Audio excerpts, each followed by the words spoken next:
Just when you thought Apple may never make a car, this happens. Apple targets car production by 2024. So Apple Car is coming, and it's coming with quote-unquote next-level battery technology that could radically reduce the cost of batteries. This means that Apple may turn out to be a real Tesla competitor one day. Elon himself confirmed it at the Code conference back in 2016. Apple? Yeah, that'll be more direct. That'll be more direct? Yeah. But before we dive into the news, let's get plugged in.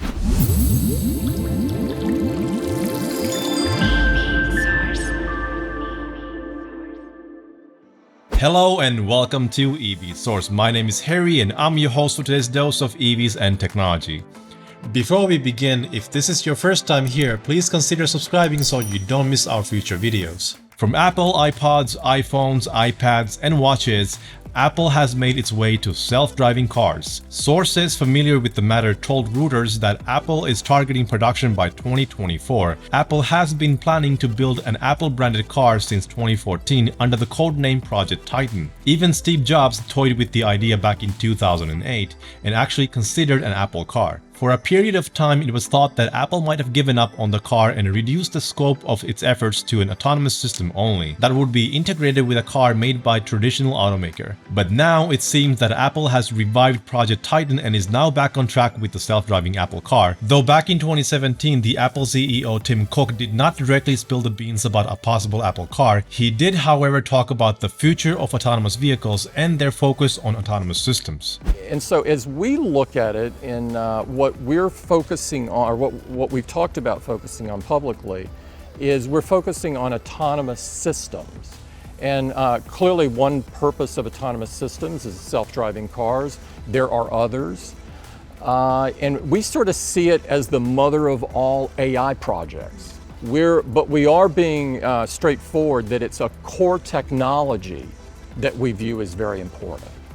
Central to Apple's strategy is a new battery design that could quote-unquote radically reduce the cost of batteries and increase the vehicle's range, according to a person who has seen Apple's battery design. Apple plans to use a unique monocell design which can mean only one thing: more range. If Apple can actually pull this off, a monocell the size of a Tesla battery pack could potentially have more active material than the Tesla's structural battery pack that Tesla teased on Battery Day. So instead of having these supports and stabilizers and stringers and structural elements in the battery, we now have a lot more space in the battery because the pack itself is structural. A monocell would eliminate individual battery cells and battery packs, freeing up every inch of space for a single large cell, just like there's a single large battery pouch in an iPhone. So the more active material, the more range we can potentially expect. Apple is also examining a chemistry for the battery called LFP, or lithium iron phosphate, which is the same as one of the Tesla's most used batteries. LFP batteries are great for energy density and long cycle life, making them ideal for vehicles demanding long range. It took Elon Musk almost 17 years to make Tesla profitable.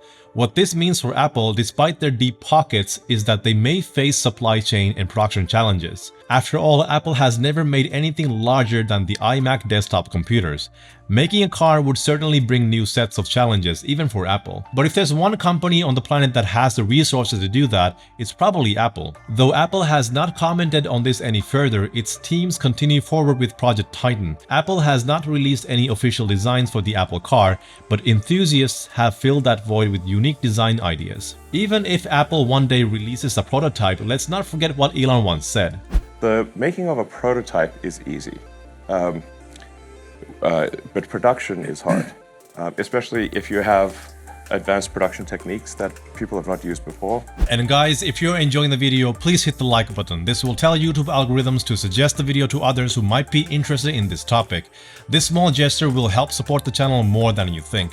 Now let's jump back in. Currently, a former Tesla employee, Doug Field, an Apple veteran, is heading the project. Doug was the chief vehicle engineer at Tesla before departing ways and returning to Apple in 2018. Soon after, he laid off 190 people from the team in 2019. Since then, Apple has progressed enough that it now aims to build a vehicle for consumers. Apple's goal of building a personal vehicle for the mass market contrasts with rivals such as Waymo, which has built autonomous systems for robotaxis for driverless ride-hailing service. Apple has has decided to source partners for elements of the autonomous system, including LiDAR sensors, which help self-driving cars get a 3D view of the road. Apple's car might feature multiple LiDAR sensors for scanning different distances. Some sensors may even derive from Apple's internally developed LiDAR units. After all, the latest iPhone 12 Pro and iPad Pro models released this year both feature LiDAR sensors. It still remains unclear who would assemble an Apple-branded car if Apple doesn't do it itself. But some sources have said that they expect the company to rely on a manufacturing partner to build vehicles. Though there's still a chance Apple will decide to reduce the scope of its efforts to an autonomous driving system that would be integrated with a car made by a traditional automaker. But would it be weird if Apple, a company that is known for iPhones, iPads, and MacBooks, makes a car? I mean, from a certain perspective, it actually makes sense. An electric car essentially is a computer on wheels. I bet Apple fans would love to have their car be part of the Apple ecosystem. There's a good reason why Elon said this. So I wouldn't say Google's a competitor because they're not a car company. We would compete with somebody perhaps that they license technology to, but not to them directly. Right. Apple? Yeah, that'll be more direct. That'll be more direct? Yeah. You can tell that by the hiring pattern and Yeah, that kind of absolutely. stuff?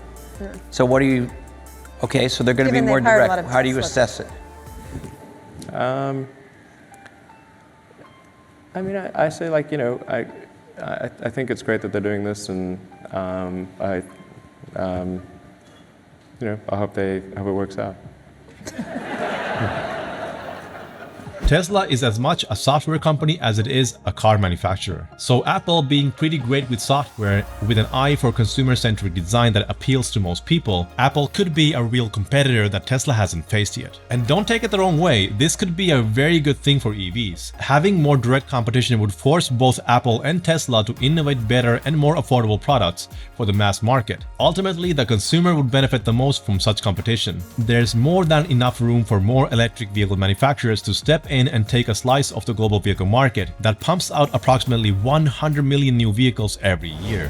But what do you think? Would it be weird to see Apple making cars? Or do you think it's perhaps a necessary step forward in the company's evolution and efforts to stay relevant in a world where things are changing faster than ever before? Let me know what your thoughts are on all of this. I'm really curious to know where you think Apple is heading with this, so leave a comment below and I'll see you in the next one. Once again, we are at the end of the video, and if you're still here, you are amazing. If you own a Tesla, get 10% off on your accessories when shopping at Abstract Ocean with the code EVSource. Also, don't forget to check out our merch store for shirts, hoodies, and more. And if you would like to show more support for the channel, consider becoming a patron and get access to exclusive content such as Q&As and behind the scenes. But in the end, the best form of support is having you watch and enjoy these videos. And of course, a shout out to our patrons you see on the screen, and a special shout out to our power producer Inku Kang. Thanks for watching. My name's Harry and this is EVSource. Keep charging ahead and I'll catch you in the next one. Stay safe and take care.